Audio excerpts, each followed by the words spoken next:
Okay, so I'm going to record myself giving the agenda for today, and you'll see why. The reason is what I'm going to point out in the agenda, I want to make sure everybody has access to. So that's why I'm recording now. So today is May 16th. We will be wrapping up our classes in 2 weeks, our regular classes. So the first week in June is that's the last time that we're going to have regular classes. So we'll have our last live class on, yes, the first week of June. And then we will be just getting ready for our graduation ceremony. And that's what those last 2 weeks are for. So anything you want to finish up strong. I've done most of my interviews with all of you. There's just a handful of people who I have not done the end of semester interviews with, and I plan to do that in the next 24 to 48 hours. So today is May 16th, 2 weeks left. 2 weeks left of regular classes. So everybody who's coming into the Zoom right now, we only have 2 more weeks. So the first week, we'll be done with all our regular classes. Any last minute assignments you want to finish, go ahead. I can't say that I'll grade them if they're old assignments and you get them into me the last week, but that will be it. So everybody should know what they're doing next semester, summer session, all that stuff. And for those who I haven't had a chance to sit down and talk to for the end of semester interview, I'm going to do that ASAP, today or tomorrow. All right. We are then going to hear a message from Owen. And most of you have met with Owen at some point. He's been a great volunteer for both our fall and spring semesters. Then we're going to do a Zoom selfie with him. And then we're going to pick up with Rachel's story. So I gave everybody an asynchronous assignment to do on Friday, and we're going to finish that. And then we'll have our first breakout room discussion. Then we'll have our 10-minute break. Then I'm going to finish up class by introducing 2 new concepts. One is FOMO, and the other is the history of the QWERTY keyboard. All right, so that's what we're going to get done today. Any questions before we move ahead? No questions? Beautiful. No questions. All right. Here we go. All right. So I have a question for everybody. This semester, how many of you have had a chance to join Owen in one of his sessions in the afternoon? He gives everybody help with their assignments. He makes himself available to everybody. I don't see any hands up. Marie. I met him for two sessions. Yeah. But yeah, Owen has been a big help. Last week, I promised him to be with him. Very good. Me too. I have some class with him. Mm-hmm. Very good. I don't remember how much, but how many? I don't know, maybe 4. That's good. Yeah. Yeah, Owen has helped out a lot of students, both in level 5 and level 6 in the fall and the spring semesters. He's made himself available at odd hours for people, and he's a full-time student at Boston College. And last week he had his finals week. Most of our volunteers are done. Owen has actually decided he's still volunteering his time with us for the summer. He really likes El Centro. We really like him. And I'm going to start by playing you a message from Owen that we'll be using this recording for the graduation ceremony in June, the middle of June. So the message you're going to hear is really to the level 6 students who are graduating. And I want to play it for you. And then what we're going to do is we're going to give him a collectively, together, we're going to give him a thank you card. And I'm going to show you everybody how to do it. Here we go. Message from Owen.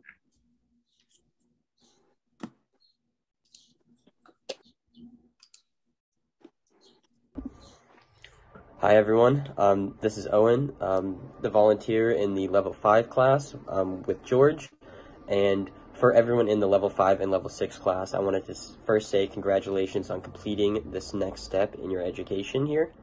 For those of you who are graduating, it is going to be a very special time, and I look forward to the ceremony in June.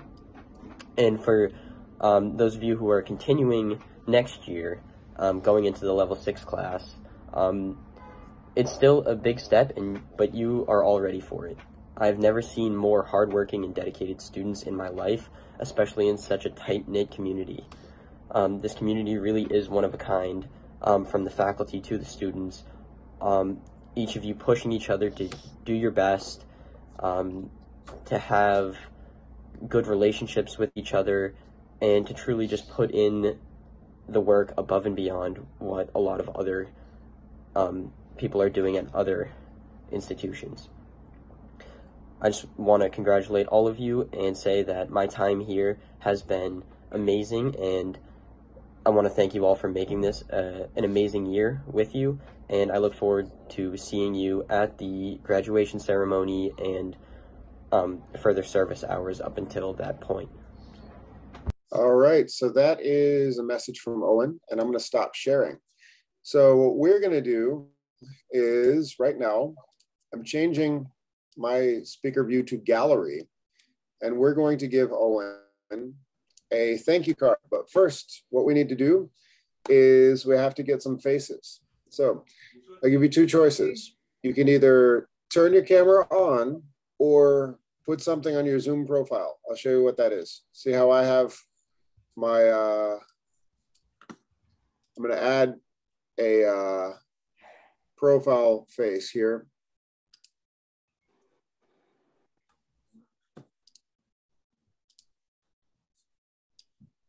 There it is. Okay, so I just added a profile face to my Zoom.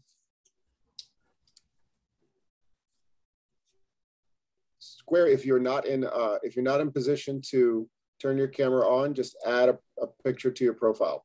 So Norexi's got a picture to her profile. We just need Alessi or Tatiana. Now, Alessi, you might be working right now. Are you able to add a picture?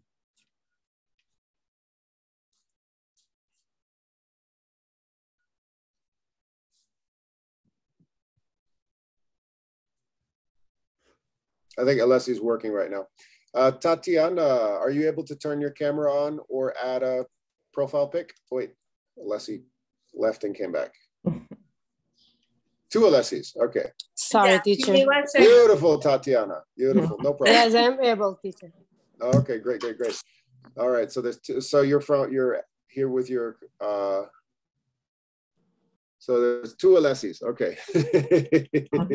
Really? Two Alessis. Yeah, you're on with your two devices. There's two Alessis. So we got. No, I'm only using one device right now. Okay, I see. Wow. Two of you. All right. Yeah. Well, could either of you turn your camera on or add a? Oh, there's one Alessi. This is funny. Otherwise. So anyway, if it's really busy behind you, it's okay. No, it's for the. You say for the picture? Yeah, we're gonna take a Zoom selfie together. Beautiful. Yep. Okay, Marie, there's Marie. We just need Alessi. All right, once we get a face for everybody, you could add a picture if you're not able to turn your camera on. It's okay. There we go. Oh, beautiful. Okay, Perla, just make sure we can see you a little bit. We kind of. Okay, very good. Okay, everybody, smile. All right. Beautiful. Okay, wonderful. All right. So now I'll show you what I'm going to do. There it is. Okay. Now okay, here it is. I'm going to add this to the slide. Method to my madness here. All right. Yep, so you can, if you don't want to keep your camera on, you can turn your camera off now. It's no big deal. And here we go. All right, going back. Tatiana's having fun. She's using her own selfie as a background now. There we go. Okay. So that's us. I think we look pretty good. I'm going to do nice big smiles for everybody. Nice work. Good job, everybody. All right. So I'm going to start right. I'm going to try to write in cursive here. Let's see, what color should I write? Here is choose. I can do thank you in blue. I could do green, orange. What would everybody prefer? Well, kind of a yellow. Any preferences? Green. Green, you got it. So let's try, there's a dark green, a light green. Let's try this one in the middle here. All right.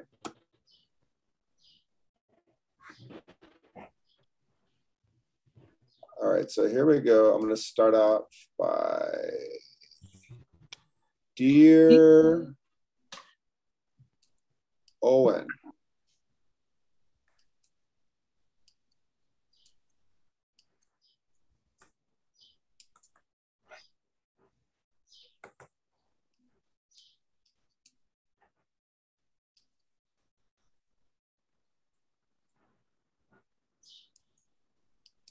Thank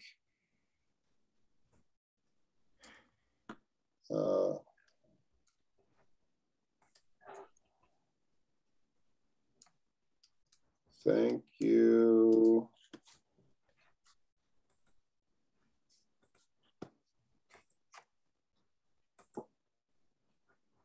And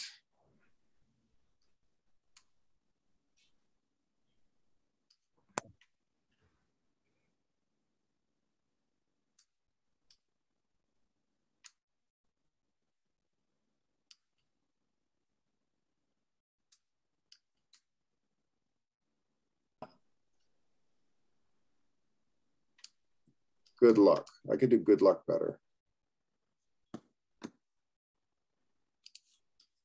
Thank you and good luck. Let me try to do that better. And if anybody else is good, is skilled with cursive or calligraphy, anything, let me know and you can do the writing.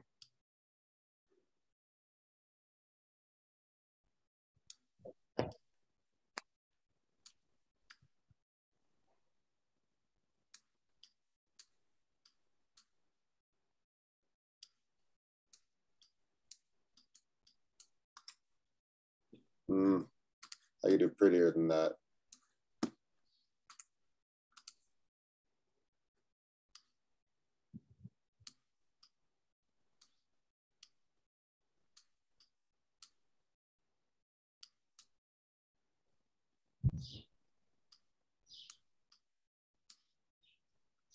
Oh, why am I messing this up every time?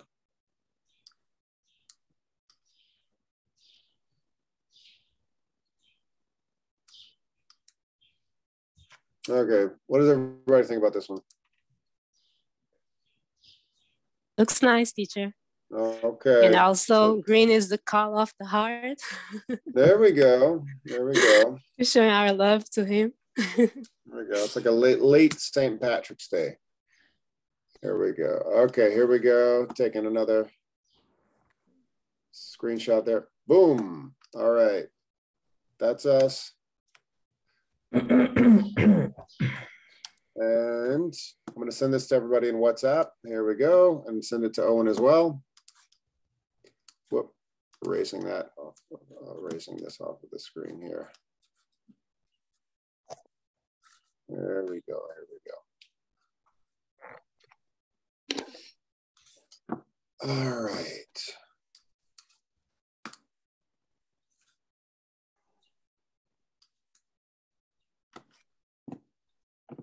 All right, so everybody is about to get the same message here.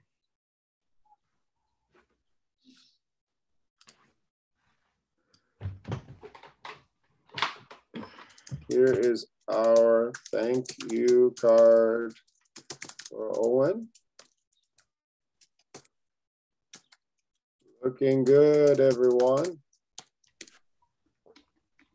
And I'm going to send the same thing to Owen directly. So direct message to Owen.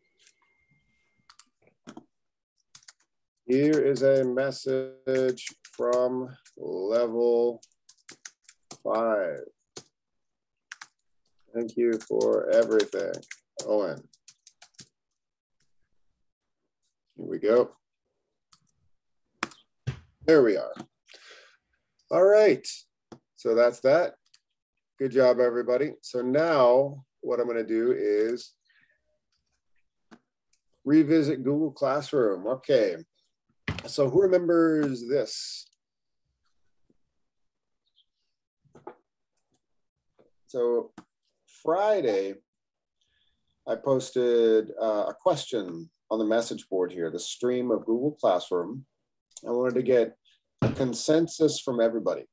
The last 2 weeks of classes, this is what I like to do more than individual assignments. I like to have collective message boards to give people that relate to what we do in our live classes. So for instance, I'll pose a question during class on Monday, and then I'll say by Tuesday, everybody share your comments. So we didn't get any comments here Friday, but that's all right. We can do it today. Now, here's what I wrote. Happy Friday, everyone. Today, I'd like to get a consensus. That's just a general idea of what everyone thinks about Rachel. This week, we listened to the first half of the podcast in class. What aspects of Rachel's marriage did she share on Facebook, and what did she choose not to share? So we stopped it right after she got married. What aspects of Rachel's marriage did she share on Facebook, and what did she choose not to share? So to pick up where we left off, I'm looking at the video panel. Glaucian, I'm looking at the glazed look in your eyes. Glaucian wasn't able to join us this time last week. So she's saying, you got me. I think Fride, I don't think you were here the last class either, right? Okay, but Norexi, Perla, Alessi, Tatiana, then they're ready. They know exactly what's going on. Who is Rachel and what's going on with their marriage. So what I'm going to do is I'm going to give a little review of what we talked about, a little review of the concepts of Schaden, the concept of Schadenfreude, and then we'll go right into the podcast and everybody can post their comment. So here we go. So who can recall this word that I introduced last week? Anybody? You can give me the hand raising emoji. Natalia, Alessi, go for it. Alessi.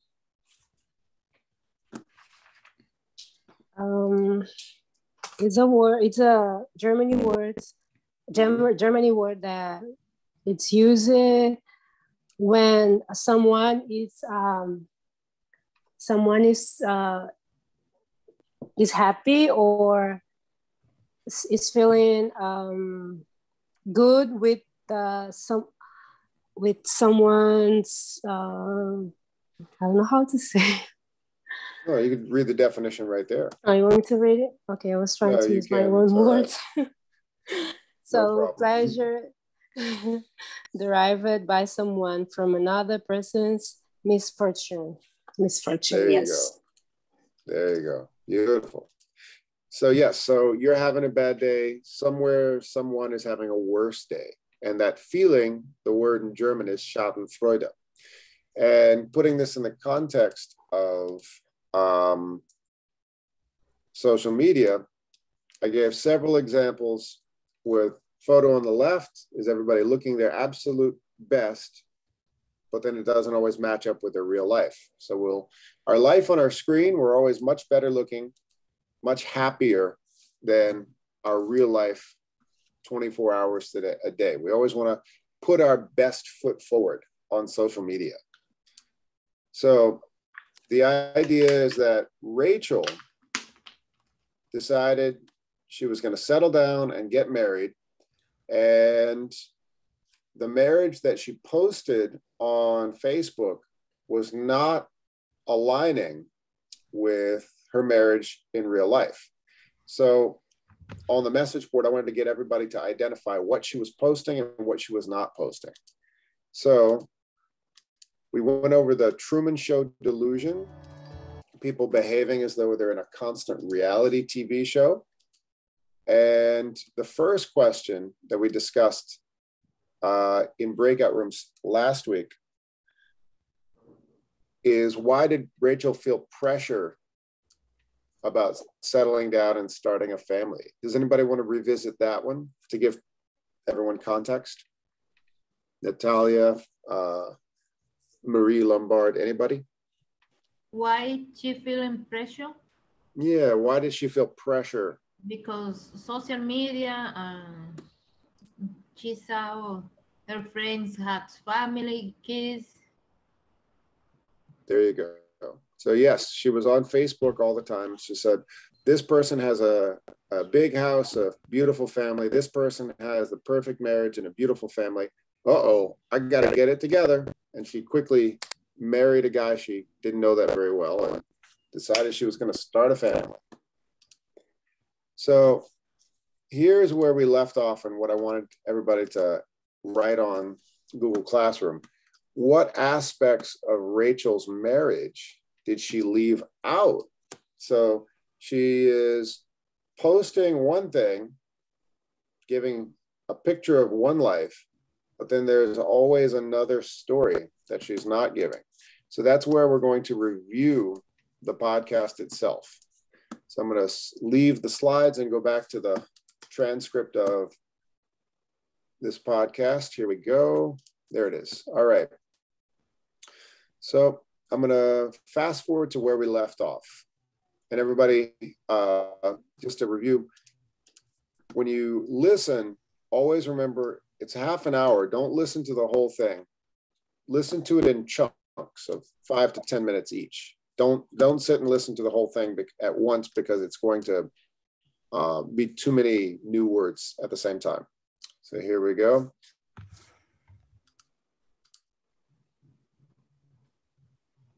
Hey, NPR. It was right about...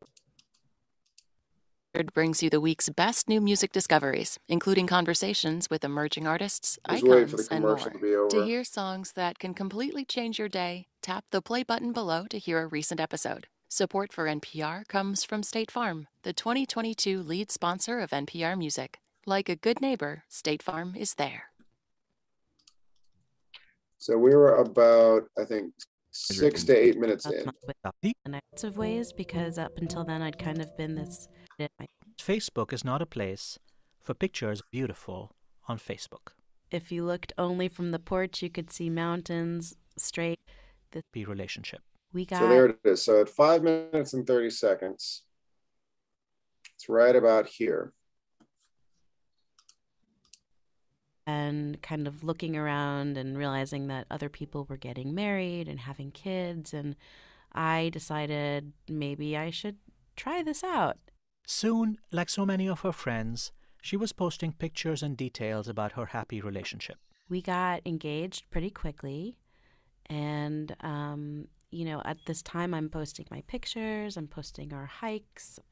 We lived on, you know, the Blue Ridge Mountains, so we'd have these beautiful hikes and this lovely little town. And of course I'm posting all of this. Her engagement was chronicled, the new house they moved into, the view from the porch. All of it looked beautiful on Facebook. So that's the start of it. They live in the Blue Ridge Mountains of North Carolina, which is lovely. They're going on beautiful hikes. That's nice. All of that is going on Facebook. Here's something that's not. If you looked only from the porch, you could see mountains straight. But if you looked to the left, you could see this huge factory. But of course, I didn't take pictures of the factory, because why would you do that? Because Facebook is not a place for pictures of ugly factories. It was very taboo not to share positivity. Yes, Alessia, you have a question? No, teacher. Oh, okay. I saw your hand go up. Oh, Right. okay. Okay. No worries. No one ever put negative stuff on there. And if they did, people were like, what's going on with blah, blah, blah. So it was always about being positive and showing your best side and your best moments. Now, there's a lot of rich vocabulary here that you can infer the meaning of these new words, but I'm gonna take some time here to really go over them. Where it says, Facebook is not a place for ambivalence, celebrating triumph, that's welcome. Mourning tragedy, expressing uncertainty, doubt, not so much. We all intuitively understand the rules. Posts about engagements and babies receive ravenous applause. News about a grandparent passing away will elicit virtual hugs. But fears about not making rent, marital tensions, hesitations about becoming a parent, those are foreboding. So that's a beautifully written paragraph, but there's a lot of new vocabulary words. So let's look at these together. And it's a great example of how you can infer the meaning because it's obvious what's going on in the story, but they're totally new vocab words. So I'll play the host saying the words, and then I'll ask you to infer the meaning. Here we are. Facebook is also not a place for ambivalence. What is ambivalence? Who wants to give that one a try? Ambivalence. Yes, ambivalence is two ideas. It's not like a contradictory, maybe this is good, but another maybe not. So it's like a wave, the water, the sea,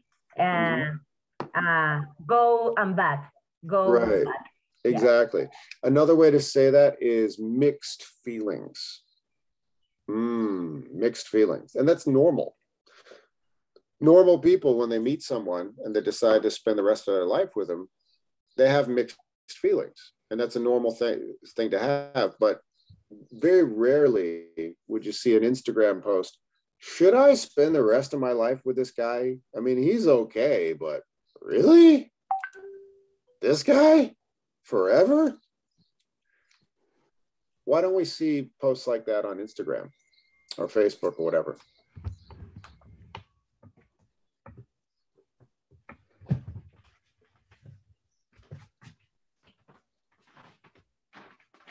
There's the unwritten rules. And here's what Shankara Vedantam describes. Celebrating triumph, that's welcome. Mourning tragedy, that's okay too. For ambivalence. Celebrating triumph, that's welcome. Mourning a tragedy, that's okay too. Expressing uncertainty and doubt, not so much. There we go. So these are the unwritten rules spelled out for social media. What is uncertainty? The second one I underlined. What does that mean? Anybody want to give it a shot? Something not sure about. Something not sure. Yes, you're not sure. You're hesitating. That's right. Has anyone ever posted uncertainty about something on social media? No. Right. We don't want to do that. Although we feel uncertainty in our daily lives. Now here are two words in one sentence right here. Intuitively and ravenous. Here we go. All intuitively understand the rules. Posts about engagements and babies will receive ravenous applause. So what does that mean? We intuitively understand the rules.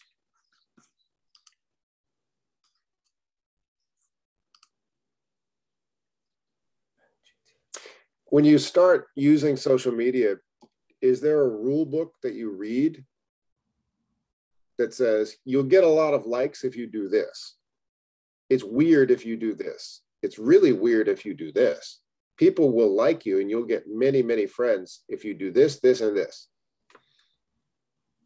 The Is there a rules, rule book? Yeah. Is the there rules, anything? Yeah. sorry. No, you go ahead. Go ahead. Is that Glaucia? The rule was not right, but we feeling the rules. Yes, it's not written. There's not written rules, but we understand them anyway. That's what intuitively means. Intuition. So collectively, everybody understands this is the way you behave. This is not the way you behave. You share this information. You don't share this information. So babies, new babies, people love that. Yay. Somebody dies in your family. Oh, I'm so sorry. Let me give you a hug. Let me give you a hug. Yay. That's okay. But then there's other stuff that you're just not supposed to share. And we know this intuitively. So the word ravenous, anyone ever heard that word before? No. It actually means, the literal meaning is like starving or hungry, but you can use the word ravenous, the adjective, to describe like a feverish excitement. Like you ever see a dog that wants a treat and they look at you like, that's ravenous. So a ravenous applause is your grandmother dies, you say, rest in peace, grandma. And then all of a sudden you'll get 35 likes from total strangers and it makes you feel great. And everyone's going to go, good job, good job. You have a baby. You post a picture of the baby. The baby is just a baby. People have babies every day, but everyone's going to go, yay. It's this signal to everyone. This is what we're supposed to act crazy about. But if you post, I don't know if I'm going to be able to pay my rent this month. What? Why are you sharing that information? What's going on there? Oh, yeah. I don't know if I want to stay married to my husband. Ooh, why are you telling me that? I don't need to know that. That makes me feel weird, that kind of stuff. So these are these rules, these codes of conducts. And then hesitation, I think we know hesitation, but foreboding, that's the last vocab word right there. News about a grandparent passing away will elicit virtual hugs, but fears about not making rent, marital tensions, hesitations about becoming a parent, those are verboten. Rachel. Foreboding. That I'm going to give you a clue with my hand. Foreboding is like,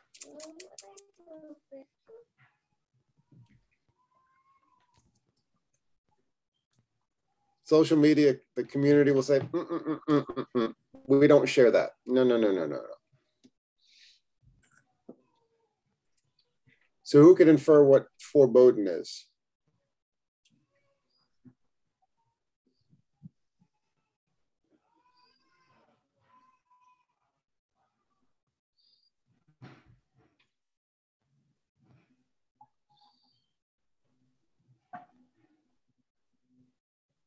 It essentially means discouraged, or it's very similar to the word forbidden, but it's kind of a less strong meaning of forbidden. It's like unwelcome, discouraged, unwelcome.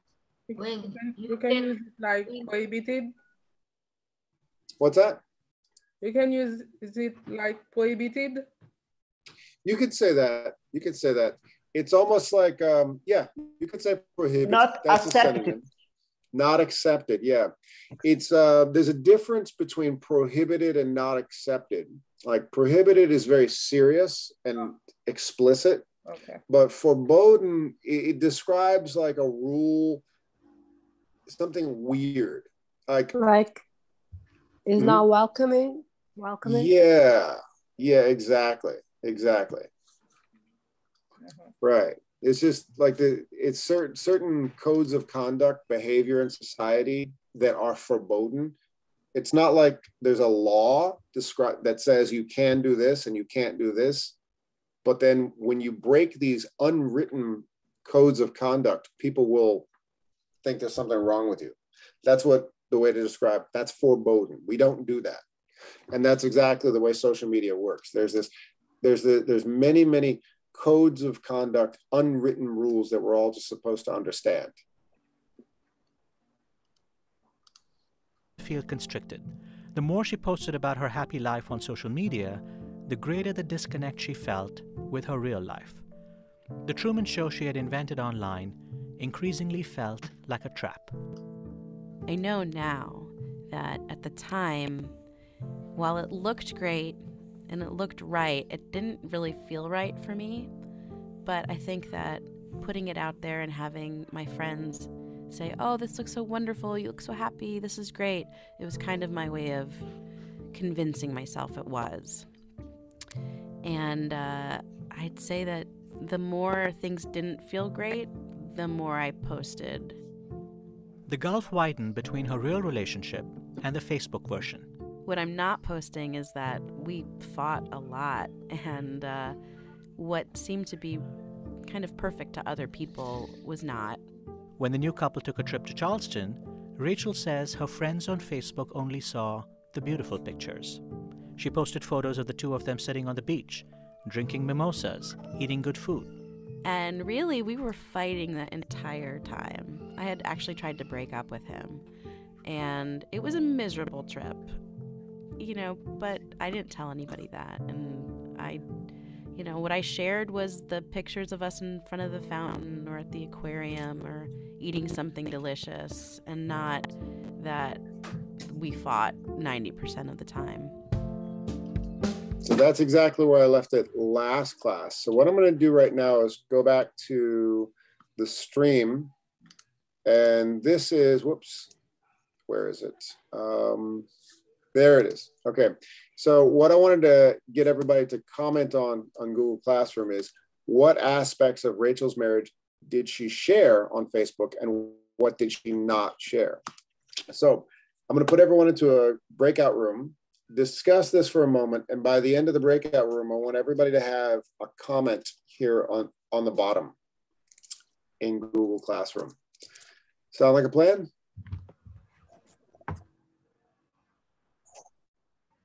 All right. So, George, repeat again the question, please. there it is. I'll underline it. Okay. So what I'm asking everybody to do is to leave a comment here on the bottom. So I'm going to put everyone into 2 breakout rooms. And by the end of the breakout room, I want to make sure everybody has a comment posted.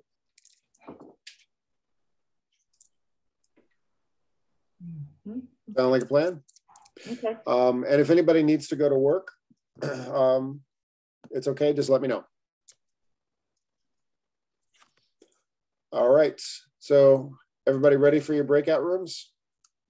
Yes, teacher. Here we go.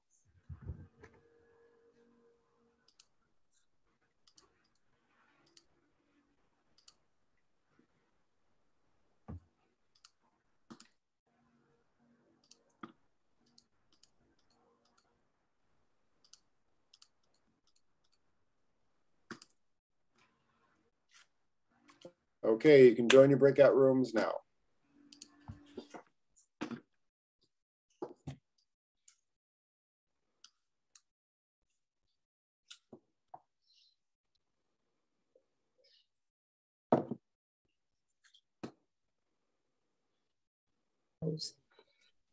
She only shows the perfect side of her life. She tries to avoid posting things that aren't fulfilling her, like her marriage and spouse and forbidden things. Beautiful use of the vocabulary word, Alessi. I just realized I had stopped recording, so I started recording again. So this looks good. So looks like we got everybody's comments there. Carla, would you like to read aloud what you posted? She decided to put only the beautiful moments for the others to see that she is happy and has a perfect marriage and house. But she didn't not posting that she fought a lot with her partner and I forgot to put it on date. And they coordinated. Yeah. Did you mean to say, okay, so we wouldn't put the ing there, but you'd say she did not post that she fought a lot with a partner. Instead of coordinated, did you mean argued or? they know are coordinated when. Oh, you would want to put like a connecting phrase Yeah, there. They yeah. were not, they didn't get along. They were not coordinated. Now this, I got a question for everybody. Do you think that Rachel is going to I have two questions. Do you think that the problem she's having in her marriage is because of what she's posting on Facebook, or she's just posting a fantasy on Facebook and her marriage would be a disaster either way? I think it can be both of options, because if she's not posting, for example, aspects of her spouse, and he sees and he follows her on social media, and he sees that she's not including him in her daily sharing, I don't know how to say, and it's going to create a difficult situation. Is going to make them feel tense. It's going to create a tension between them, because I think he's not going to feel happy not be included. And also she's posting because it's kind of escape. She's trying to escape from her. I like this, teacher. Good point, Alessi. I like this. Really kind good of point. Movie. I mean, I'll give you one thing about this story that I quite relate to is I've been my wife and I argue, and we have vacation pictures, and sometimes we'd have pictures of a vacation on the wall, that moment climbing the mountain, the moment at the park, at the beach, whatever. In reality, we had a really tough day. The kids were screaming and yelling the whole time. We both wanted to just, like, we were ready to kill each other. We're all just ready to kill each other that whole day. But we somehow managed to perform for 10 seconds to get that picture. And then we'll save that picture where we're all just looking happy for that one moment. So I very much relate to this kind of, getting through it. But I'm conflicted. Of course, we don't want to have a picture of us fighting and wanting to murder each other on the wall or on, social media. We don't want to show that. But at the same time, when we look at these memories of, things we've done together, we're still a family one way or the other. Is it bad that we put our best foot forward, try to look nice and look happy? No, I don't think it's bad. I don't think it's bad. Yeah. Let me see. Glaucia made a comment. Oh yeah, go ahead. No, I was just saying because I like walking in nature. I remember when I was in Cape Verde, I like climbing mountains. I remember once the mountain was kind of dangerous, and I was almost crying because I was scared. And then I took a beautiful picture and I posted on social media. Everyone's whoa, amazing. But that's the feeling. But it's not something that I don't think is bad, because we have to be proud of ourselves because we managed to climb something that was scaring us. So we have to post a picture, it's kind of picture. When you said that, I'm thinking, on Instagram, somebody says, nice picture. Where are you? I'm on the top of a mountain. I almost died getting this picture. Did you say that? Nope. but once I share something I almost like died. that, you better give me a bunch of likes for this one. I but almost once died. Teacher, I share it because once I remember, I share a picture and I said, yes, I'm looking happy, but this was hard, something like that. Okay, all right, nice. Glaucia and Fride Nerexi, would you like to read aloud all of your posts here? Me, because I have to go. Yes, Nerexi, share with us. Tell us what you got. Yes, please.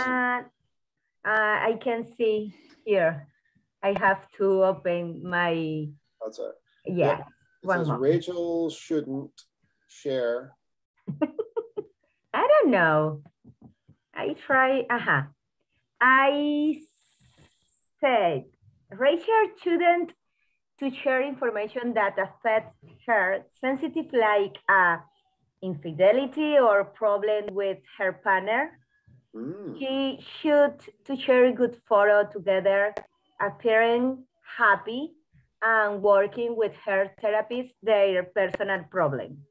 Very interesting. Norexi, Yeah. you mentioned the word infidelity and therapist. So far, there's no therapist in the story, and there's no infidelity in the story. But do you think that's about to happen? Is this the direction we're going? Are we going to infidelity and therapy? Or maybe she finds a therapist and that really likes the therapist, and that's where the infidelity happens? I don't know. Here we go. Faride, thank you so much, Norexi. I know you have to go to work. Take care. Have a great day. Yes. Faride, tell us share what you wrote here, please. I think that Rachel shared picture when her always have perfect life, but really every people have some problem or some complication in our life and with our relationship. She have bueno, I don't know, maybe she have a problem because she want always the people accept and she need approve her life for the reason she posts always picture about the happy life, happy situation, happy happy day.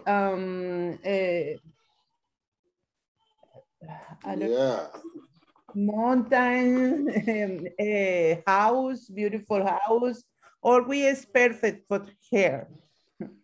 Faride, what you mentioned is actually that one of the concepts that many of you may have heard of that I'm going to post, that I'm going to ask for everybody to comment about tomorrow on Google Classroom. Okay. Who's heard of this one? It's an acronym.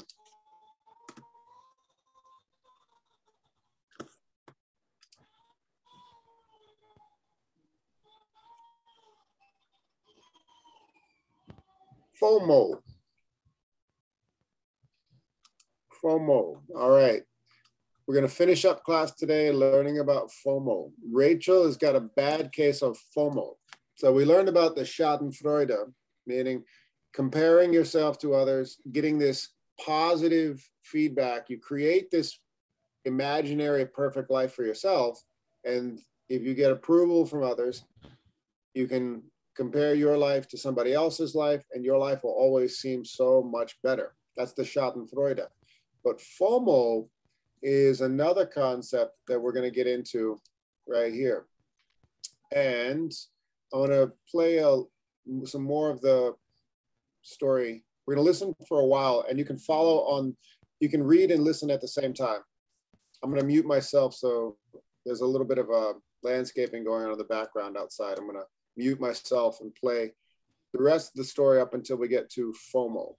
What is FOMO?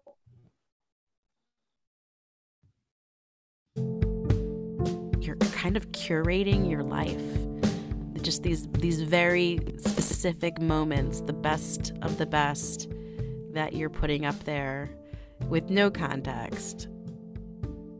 More and more, Rachel found that she was turning to social media for validation. She wanted confirmation from her social media feed that her life was on track. The more she posted photos of her relationship, the more positive feedback she got. Like, I'm so happy for you. You're finally settling down, because I'd been traveling forever. And, you look great. You two look beautiful together. So Rachel convinced herself that this was what she wanted. She had constructed a beautiful version of the truth, and now she felt she had to live it. She got married, posted photos of the wedding. She says that she and her husband moved to a new city. They both got jobs. They bought a house, put down roots. You know, on the outside, it looked like we had this beautiful new house, and he had this great new job, and I had this great new job, and still, things were not good. The house looked beautiful from the outside, but ended up being costly and difficult to fix. Worse than that, Rachel increasingly felt she was with the wrong person. The best way that I can put it is that we were just not suited for each other. And I knew it.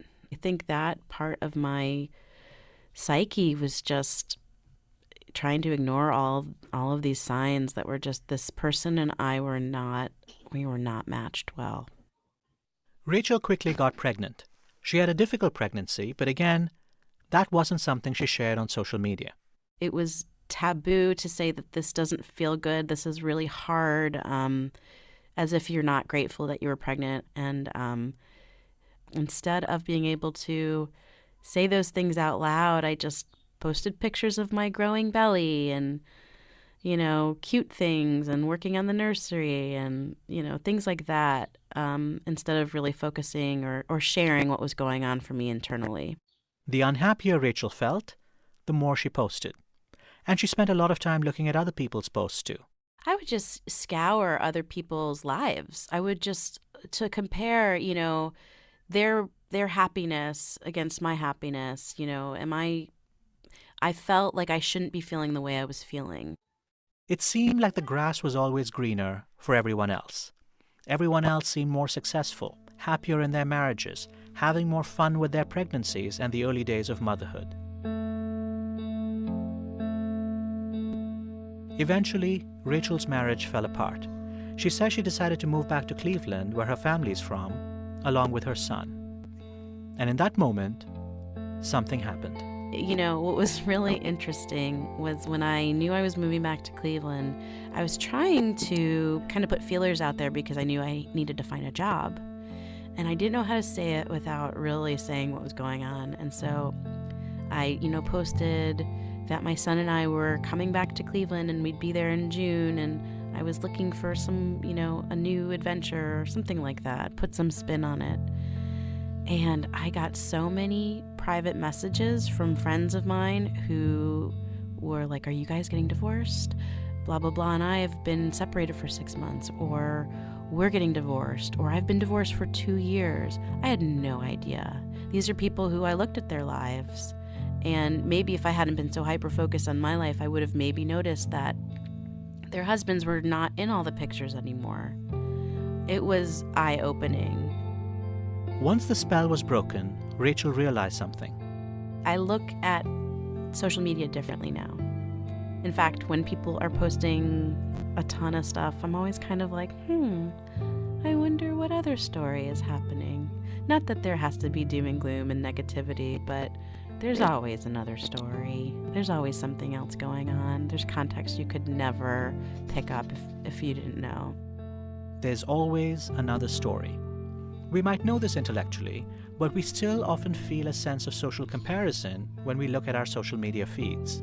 So it's not that you think that others are happier than you are, but you need to prove yourself to yourself over and over again, and this social comparison engagement makes you less happy.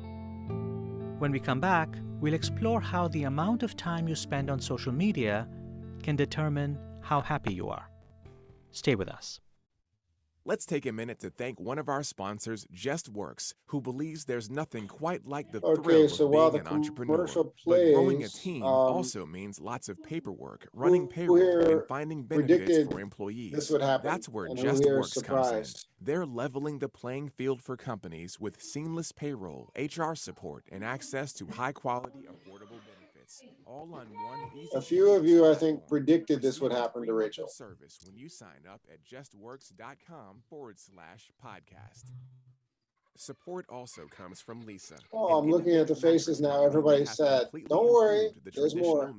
Here come. We're gonna get to FOMO and stop it. American-made Leesa mattress is comprised of 3 high-quality foam layers that provide cooling, contouring, and pressure relief. Simply order online. For every 10 mattresses sold, Leesa donates one to a shelter in need. Go to leesa.com and use promo code NPR to receive $100 off. This is Hidden Brain. I'm Shankar Vedantam. When I heard Rachel's story, I kept thinking about this tragic irony. She constructed a... Go to leesa.com and use promo code NPR to receive $100 off. This is Hidden Brain. I'm Shankar Vedantam. When I heard Rachel's story, I kept thinking about this tragic irony.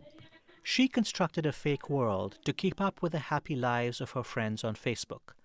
But many of her friends were doing exactly the same thing. They were trying to keep up with her. Everyone was posting pictures of their beautiful vacation, and no one was saying anything about the fight they'd had during the car trip. Many studies have shown that people who use social media frequently appear to be unhappier than those who don't.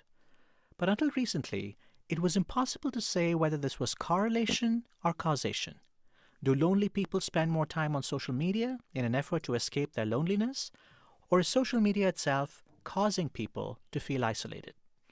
A recent study at Tel Aviv University has provided what may be the first experiment to sort out causation from correlation. All right. Now, the word FOMO the acronym FOMO doesn't come up yet, but what FOMO means is fear of missing out. So social scientists actually use this fear of missing out. So the compulsive behavior of checking your social media feed this is the word given to it, FOMO, fear of missing out. What's happening that everybody's talking about that I am missing? It's the cluster of people constantly looking for each other's posts and whatnot, fear of missing out. Tech companies use this as well for marketing. How do we generate FOMO? How do we, if there's an update to a new video game, there has to be some fear among gamers that they're missing something that they need in their lives. There's a new series on, HBO or Max or Netflix or something, and there has to be some fear that they have to watch it ASAP. So that's what FOMO is. And even without technology, people have a fear of missing out. If you talk in conversations and people are saying something that you don't know, you want to know, and you feel embarrassed when you don't. So that's what it is. It's fear of missing out. This next part of the story is about an experiment at Tel Aviv University. This is in Israel, and it was a controlled experiment to understand whether or not social media affects the way you feel emotionally. There have been other experiments like this since then, but this experiment was done at Tel Aviv University. I'm going to pause right here, and for the next assignment, I'm going to give everybody a new topic to discuss. Describe the experiment at Tel Aviv University and what were the results. So I'm going to put the podcast here for anyone who's not joining us in class. And tomorrow sometime, listen to the next section of the story and then leave your comment the same way. And then we'll pick it up here on Thursday. But what I'd like everybody to do now is kind of a pre-listening exercise. How would you create a controlled scientific experiment to understand whether or not social media affects the way you feel emotionally? You can say, I don't feel good when I'm looking at my phone too much, but that's not a controlled scientific experiment. How do you get actual hard data to determine, how do you look for real evidence to make a claim that social media does in fact affect the way you feel? So what I'm going to do now is show you the slide that I made. And here it is. That's it. So this experiment became quite famous And that's the image right there. What were the results of the experiment at Tel Aviv University? That's what we're going to discuss on the Google Classroom stream. What I want to ask everybody now is, how would you find this information?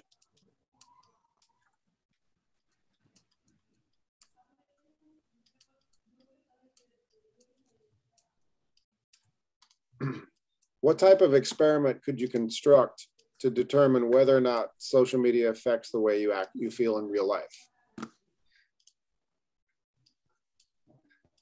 Everybody, take a couple of guesses. How would you create an experiment that would give you hard data, information? Come up with some ideas. Can you repeat the question again, please? Sure. Thank you. If you want, so researchers at Tel Aviv University want to know whether or not social media affects the way you feel emotionally. But they need to do it in a controlled experiment. What is a controlled experiment? Controlled experiment? Yeah. So it's when you have people how to explain? When you have people that give you permission to do, for example, experiment with them, no? Yeah. Yes, exactly. But how would you do it? Teacher. Yeah. For example, the hospital called me a few times a year for a study for my son for asthma, for average how high or how low is like this. They ask the same question every 3 months. And okay. After that, they compare the results and told me he is going better or he is more or less. Is the experiment or is different? Well, that's gathering information. For instance, if they visit your son, they give your son medical information. They can every 3 months get that information and compare the results to know what's going on.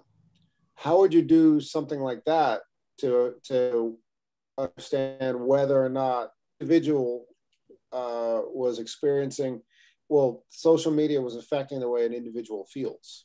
Because you can take somebody's temperature and know if they have a fever. You can weigh somebody on a scale and know if they're starving to death and they're not getting enough to eat. These physical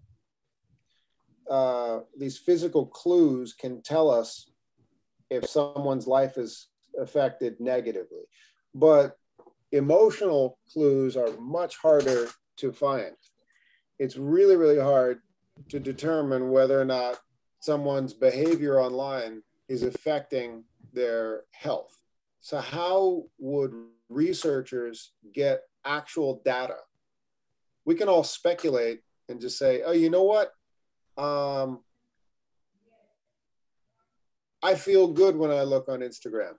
It makes me feel good, therefore social media is good. Someone else can say, I spend too much time on Instagram, therefore social media is bad. That's not a controlled experiment. How do we get real data to know if it, to know scientifically what this does to our emotions? So what I want everybody to do is to come up with an experiment. Go for it, Perla. They select a few people, ask the same question.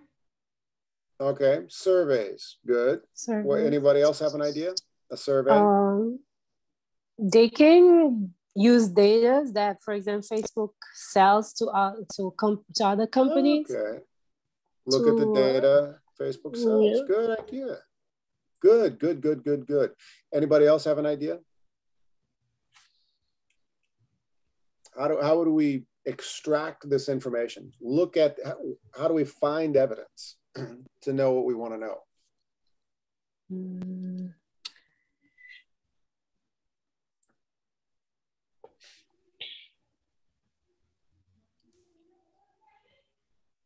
Okay, so what I want everybody to do now is brainstorm.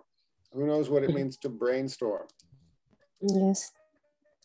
Tell us, Alessi, what does it mean to brainstorm? So brainstorming is when you in a group, right? And you discuss things, ideas with people, and you try to come up with the solution for something. Yes. It's the meditation of I tried to draw a cloud with rain and wind, but that didn't look very good. So a brainstorm. So I'm going to put you into breakout rooms, and I want each breakout room to brainstorm. How would we conduct an experiment to know how social media affects our emotional health? Everybody understand? Okay, come up with your own ideas. Just go crazy. All right. Conduct an experiment, right? Yeah, how would you do an experiment? What would you do? How would you find the information? All right. I'm gonna, 4 and 4. So we have 8 people. Let's do the breakout room now. 4 and 4, beautiful.